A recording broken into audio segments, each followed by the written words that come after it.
आठवणीतील होळी. माझं मराठीचं मोठं सांगतात सारे सण. राहू इथं एकोप्यानं, ठेवू धर्माची जाण. देऊ थोरांसी मान, घेऊ ध्यानात शिकवण. खरंय, आपल्या भारतीय सणांची परंपरा आपल्याला खूप काही शिकवते. आपल्या या सणांचे निसर्गाशी खूप जवळचे नाते आहे. प्रत्येक ऋतूंशी त्यांचे ऋणबंध आहेत. शिशिराची पानगळ संपून झाडांना नवीन पालवी फुटू लागली की वसंत ऋतूची चाहूल लागते. कोकिळेचे मंजूळ स्वर गाणी येऊ लागतात आणि आपसुकच होळीची आठवण येते. होळी हा सण जसा आनंद साजरा करण्याचा, तसा तो दुष्ट आणि वाईट प्रवृत्तीचे निर्दालन करण्याचा आहे. या होळीशी निगडीत अनेक कथा आहेत. विविध प्रांत त्यांच्या प्रथेप्रमाणे होळी साजरा करतात. होळी शक्यतो प्रदोषकाळी पेटवली जाते. त्यामागची आख्यायिका अशी की हिरण्यकश्यपू नावाचा राजा होता. तो स्वतःला देवापेक्षा श्रेष्ठ मानायचा. पण त्याचा मुलगा प्रल्हाद हा मात्र प्रचंड विष्णुभक्त होता. हिरण्यकश्यपूने प्रल्हादला त्याच्या भक्तीपासून परावृत्त करण्याचा बराच प्रयत्न केला, पण त्याला काही यश आले नाही. त्याला खूप राग आला आणि त्याने आपली बहीण होलिका हिला बोलवली. त्याने तिला अग्नीत प्रवेश करून प्रल्हादला मांडीवर घेऊन बसायला सांगितले. होलिकेला अग्नी जाळू शकणार नाही असा वर होता, हे हिरण्यकश्यपूला माहीत होते. त्यामुळे होलिकेला काही होणार नाही, पण प्रल्हाद मात्र जळून खाक होईल अशी पक्की खात्री होती. पण झाले उलटेच. म्हणतात ना की देव तारी त्याला कोण मारी. विष्णूच्या परमभक्तीमुळे प्रल्हादच्या केसालाही धक्का लागला नाही, पण होलिका मात्र जळून भस्म झाली. या कथेतून आपल्याला वाईटावर चांगल्याचा विजय होतो हा संकेत मिळतो.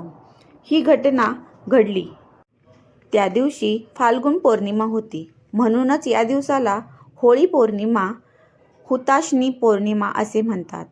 सर्वांनी एकत्र यायचे आणि बेभान होऊन होळी साजरी करायची. होळीशी संदर्भात आणखी एक आख्यायिका प्रचलित आहे. ती अशी की ढुंडा नावाची एक राक्षसीन होती. ती लहान मुलांना खूप त्रास द्यायची. मुले खूप घाबरायची तिला. त्यामुळे त्रस्त अशा त्यांच्या पालकांनी तिला हाकलून द्यायचा प्रयत्न केला, पण काहीच उपयोग झाला नाही. एक दिवस सूर्यास्ताच्या वेळी गावातील सर्व पुरुष एकत्र जमले. येतानाच त्या प्रत्येकाने आपापल्या घरून 5-5 लाकडे, गोवऱ्या आणल्या. एक खड्डा खणून त्यात मधोमध ती लाकडे व गोवऱ्या रचल्या आणि त्याला विस्तव लावून पेटून दिले. आग भडकू लागली. समस्त गावकऱ्यांनी त्या अग्नीभोवती फेऱ्या मारत ढुंडा राक्षसिनीच्या नावाने बोंबा मारू लागली. हा सर्व प्रकार त्या राक्षसीने पाहिला. तिला वाटले की आता हे सर्व गावकरी आपल्याला पकडून त्या अग्नीत ढकलतील. ती खूप घाबरली आणि दूर दूर पळून गेली. गावातून अमंगल निघून गेली. म्हणून प्रत्येकाने घरी पुरणपोळीचा स्वयंपाक केला.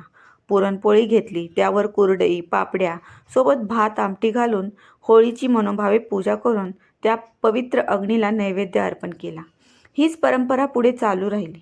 फक्त होळीची लाकडे रचताना सर्वात प्रथम मधोमध एरंड्याच्या झाडाची फांदी त्या ढुंडा राक्षसीनीचे प्रतीक म्हणून उभे करतात.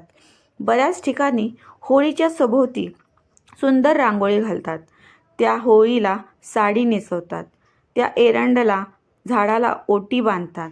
साडी चोळीचा मान करणे ही आपल्या संस्कृती आहे ना. मग मनोभावे पूजा करून होलिकाय नमः म्हणून होळी पेटवतात आणि प्रदक्षिणा घालून होळीला नारळ अर्पण करतात. परंतु आजकालच्या धकाधकीच्या जीवनामुळे सणांचे रूपच पालटून गेले.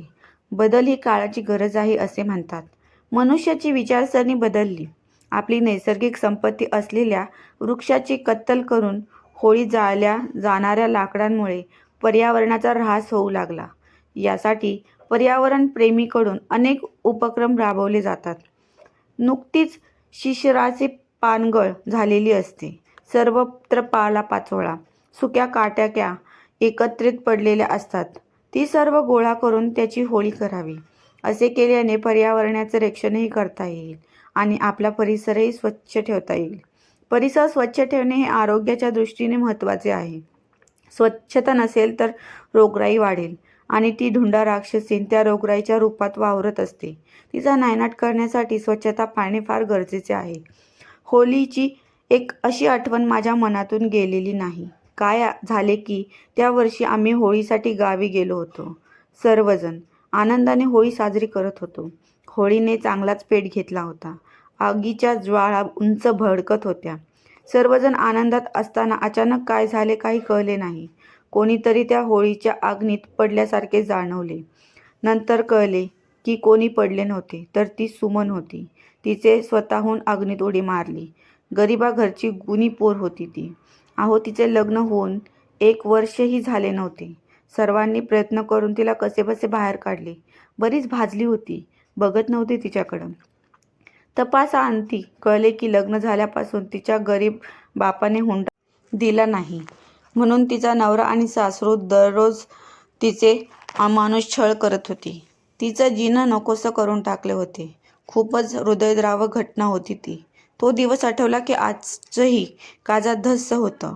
म्हणूनच वाटते की होलिकेत दहन करायचे ते अमानुष हुंडा पद्धतीला, दहशतवादाला, भ्रष्टाचाराला, जातपात मारणाऱ्या रूढीला, व्यसनी आणि वासनेच्या आहारी गेलेल्या नराधमांना. त्याचप्रमाणे निराशा, दारिद्र्य, अहंकार, कुविचार याचेही दहन व्हायला पाहिजे. होळीचा मुख्य उद्देश हा वाईटाचा नाश आणि एका नव्या विचाराची सुरुवात. होळीचा दुसरा दिवस धुलवड. काही जण त्याला रंगपंचमी म्हणतात. बच्चे कंपनीचा तर आवडीचा सण. पालकांनी त्यांना योग्य ते मार्गदर्शन केले पाहिजे. रंगपंचमी साजरी करताना सामाजिकतेचे भान ठेवले पाहिजे. डोळ्यांना आणि त्वचेला इजा पोहोचवणाऱ्या रासायनिक रंगांचा वापर न करता नैसर्गिक रंगांचा वापर केला पाहिजे. काही ठिकाणी दुष्काळाचे सावट आहे. लोकांना प्यायला सुद्धा पाणी मिळत नाही. बऱ्याच ठिकाणी 8 दिवसांनी किंवा 15 दिवसांनी पाणी येते. तेव्हा आपणही कोरड्या रंगांची रंगपंचमी साजरी करून पाणी वाचवले पाहिजे. अशा सर्व छोट्या छोट्या गोष्टीचे पालन केले तर आनंदाच्या सणाला गालबोट लागणार नाही.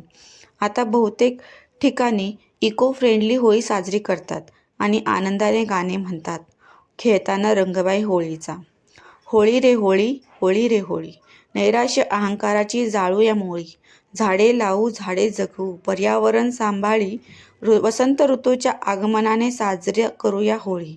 मित्रांनो, तुम्हाला ही कथा आवडली असेल तर चॅनलला लाईक आणि सबस्क्राईब नक्की करा. धन्यवाद.